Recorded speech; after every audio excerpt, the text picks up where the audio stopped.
গভীর মনোযোগ দিয়ে কথাগুলো শোনা লাগবে। কোরআনের মাহফিল, আল্লাহকে স্মরণ করা লাগবে বাজান।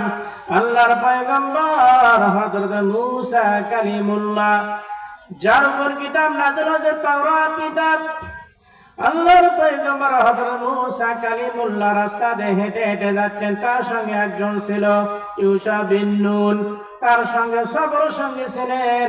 তিনি তুর পর্বতে যাচ্ছেন আল্লাহর সঙ্গে কথা বলার জন্য। ভাইজান, আল্লাহর পয়গম্বর হযরত মূসা কালিমুল্লাহ তুর পর্বতে যাবেন আল্লাহর সঙ্গে কথা বলার জন্য।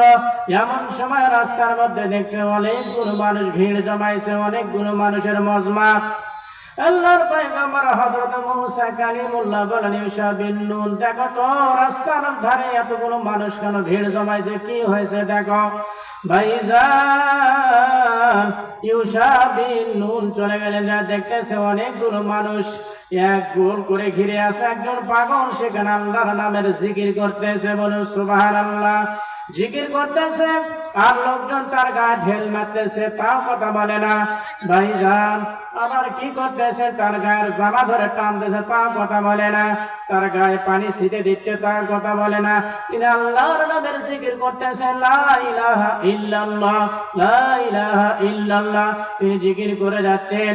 ভাইজান, ইউশা বিন নুন তখন চলে আসলেন আল্লাহর পয়গম্বর মূসা কালিমুল্লাহকে বললেন, হুজুর, আমি দেখলাম রাস্তার ধারে অনেকগুলো মানুষ একটা পাগলকে ঘিরে আছে। পাগল আল্লাহর নামের জিকির করতে, তার শরীরে টান মারতে, জামা ধরে টান দিচ্ছে, গায়ে ঢেল মারতেছে, কিন্তু জিকির ছাড়ে না। আল্লাহর প্রেমে পড়ে গেছে। আল্লাহর পয়গম্বর হযরত মূসা কালিমুল্লাহ সেখানে গেলেন, যা দেখতেছে চতুর্দিকে পাগলকে ঘিরে আছে।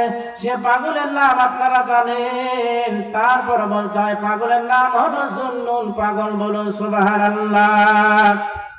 জুন্নুন পাগল আল্লাহর নামের জিকির করতেছে বাবা। এবার আল্লাহর পয়গম্বর হযরত মূসা কালিমুল্লাহ সেখানে গেলেন, যাই জুন্নুন পাগলকে ডাকে, জুন্নুন পাগল তাকে ডাকতেছে কিন্তু কথা বলে না। এবার ইউশা বিন নুনকে বললেন, ইউশা বিন নুন, আমার সঙ্গে পাগল কথা বলে না, আল্লাহর নামের জিকির করে। ইউশা বিন নুন বলে, হুজুর, আপনি কারোর সঙ্গে কথা বলতেছেন, আগে কথা বলার আগে দিতে হবে সালাম, আসসালামু ক্বাবলাল কালাম। আপনি সালাম দেন, তাহলে আপনার সঙ্গে কথা বলবে। আমার ভাইরা, আমার বন্ধুগণ, আল্লাহর পয়গম্বর হযরত মূসা কালিমুল্লাহ পাগলকে সালাম দেন, আসসালামু আলাইকুম। পাগল কোনো কথা বলে না, খালি জিকির করে আর জিকির করে।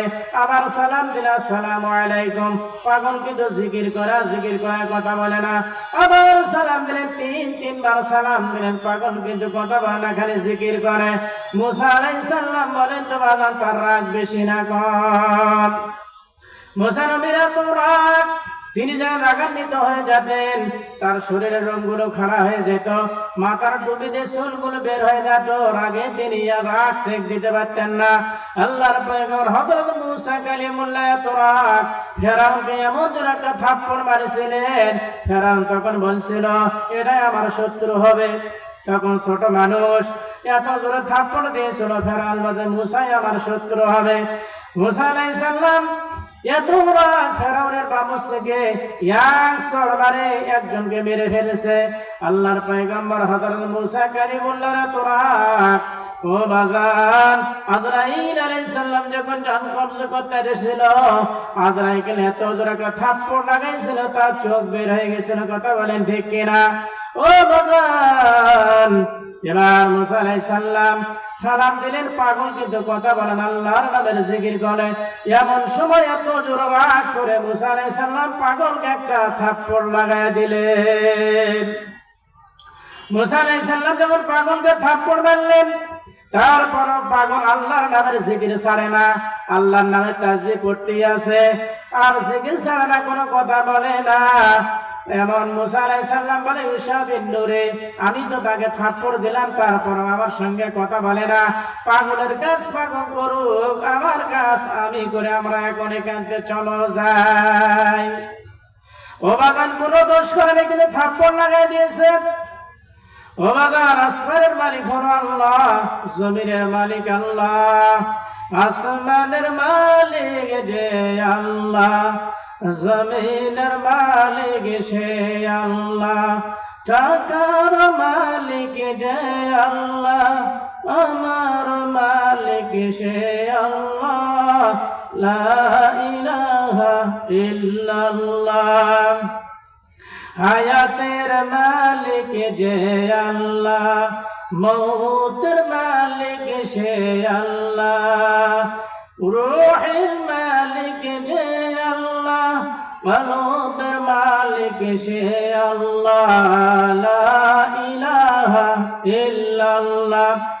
জুন্নুন পাগল আল্লাহর নামের জিকির করতেছে। মুসা আলাইহিস সালাম তাকে থাপ্পড় মারলেন, তারপর মুসা নবীর সঙ্গে কথা বললেন না। মুসা আলাইহিস সালাম চলে গেলেন তুর পর্বতে, যাওয়ার পর আল্লাহকে ডাকলেন, আল্লাহ বলে ডাক দিলেন। আল্লাহ কোনো জবাব দেয় না। আবার মুসা আলাইহিস সালাম আল্লাহকে ডাক দিলেন, আল্লাহ কোনো জবাব দেয় না। আবার মুসা আলাইহিস সালাম আল্লাহ বলে ডাক দিলেন, আল্লাহ কিন্তু জবাব দেয় না। মুসা আলাইহিস সালাম মনে মনে ভাবলেন, অবশ্যই আমি অন্যায় করে ফেলেছি, আমি অপরাধ করে ফেলেছি, আমি গুনার কাজ করেছি। মুসা আলাইহিস সালাম সিজদায় পড়ে গেলেন। সিজদায় পড়ে আল্লাহকে মালিক আমার রব, আমি অবশ্যই কিছু অন্যায় করেছি, আমি গুনার কাজ করেছি, এই জন্য আমার সঙ্গে আপনি কেন কথা বলেন না? আল্লাহ বললেন, মুসা রে, তুমি যখন রাস্তাতে আসতেছিলে, রাস্তার মধ্যে কি ঘটনা তোমার সামনে ঘটে গেল তুমি কি জানো না? আল্লাহর পয়গম্বর হযরত মুসা কালিমুল্লাহ বললেন, আল্লাহ, একজন পাগল আল্লাহর নামের জিকির করতেছিল, তাকে আমি কথা বলেছি, সালাম দিছি, আমার সঙ্গে কথা বলে নাই। আল্লাহ বলেন, মুসা রে, সেই তো কোনো খারাপ কাজ করেনি, সব সময় জিকির করতেছে, এ পাগলকে তুমি চিনো? মুসা আলাইহিস সালাম বলেন, আল্লাহ, সে পাগলের নাম হলো জুন্নুন পাগল, তাকে তুমি কি বলেছো? মুসা বলল, আল্লাহ, আমি তাকে সালাম দিয়ে তিনবার সালাম দিয়েছি, তিনি কোনো জবাব দেননি। আমি মুসা রাগ করে তাকে থাপ্পড় লাগাই দিয়েছি। আল্লাহ বললেন, মুসা রে, সেই তো কোনো অন্যায় করেনি, তোমার সঙ্গে কোনো অপরাধ করেনি, তোমার সঙ্গে কোনো গালিগালাজ করেনি, তোমার সঙ্গে কোনো অন্যায় করেনি, অপরাধ করেনি, কেন তুমি তাকে থাপ্পড় মারতে গেলে? আল্লাহর পয়গম্বর মুসা থাপ্পড় লাগাই দিয়েছেন। আল্লাহ বলেন, মুসা রে, তুমি কি তার গোপন কিছু রহস্য জানো, তার আসল রূপ জানো, তুমি আসল খবর জানো? মুসা বলে, আল্লাহ, আমি তো তা জানি না, জুন্নুন পাগল এটাই আমি জানি, আর কিছু জানি না। আমার ভাইরা, আমার বন্ধুগণ, খুব গভীর মনোযোগ দিয়ে শুনবেন। আল্লাহ বলেন, মুসা রে, তার গোপন কিছু আমল আছে, তুমি কি জানো? মুসা বললেন, আল্লাহ, আমি তো গোপন আমলের কথা জানি না। বলেন, তো রাজাল, তিনি দোষ করেনি, ত্রুটি করেনি, অন্যায় করে বিনা দোষে বিনা কারণে মুসা আলাইহিস সালাম পাগলকে থাপ্পড় দিয়েছে, কিন্তু মুসা আলাইহিস সালাম সব সময় আল্লাহর নামের জিকির করতেছে। বলুন সুবহানাল্লাহ। আমার ভাইরা, আমার বন্ধুগণ, গোপন কি আমল আছে আপনারা কি শুনতে চান?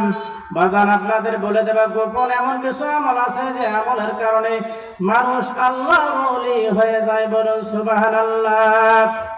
আমার ভাইরা, আমার বন্ধুগণ, দাউদ আলাইহিস সালামের জামানায় বাজান একজন মহিলা ছিলেন, সুন্দরী একজন মহিলা ছিলেন। আল্লাহর পয়গম্বর দাউদ আলাইহিস সালামের জামানায়